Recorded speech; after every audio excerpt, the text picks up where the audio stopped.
April 2026-এর জন্য Kuwait থেকে ঢাকা এবং ঢাকা থেকে কুয়েত রুটের ফ্লাইটের কিছু তথ্য নিচে দেওয়া হলো। উল্লেখ্য যে ফ্লাইটের সময়সূচি এবং ভাড়া প্রতিনিয়ত পরিবর্তন হতে পারে।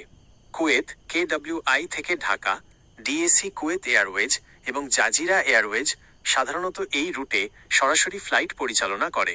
এছাড়া এমিরেটস, কাতার এয়ারওয়েজ বা গালফ এয়ারের মতো এয়ারলাইন্সগুলোতে কানেক্টিং ফ্লাইট পাওয়া যায়।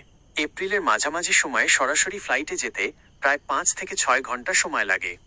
ঢাকা ডিএসি থেকে কুয়েত KWI এপ্রিল মাসের 20 তারিখের আশেপাশে ঢাকা থেকে কুয়েত যাওয়ার কিছু সম্ভাব্য অপশন। কুয়েত এয়ারওয়েজ সরাসরি ফ্লাইট রয়েছে, যা সকাল 10:10 ঢাকা থেকে ছেড়ে দুপুর রাত 1:10 কুয়েত পৌঁছায়। ভ্রমণের সময় প্রায় 5 ঘন্টা 55 মিনিট।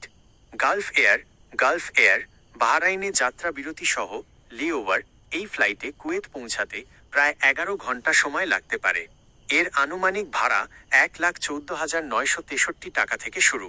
জাজিরা এয়ারওয়েজ দাম্মামে সংক্ষিপ্ত যাত্রা বিরতি সহ এই এয়ারলাইন্সের ফ্লাইটও উপলব্ধ রয়েছে।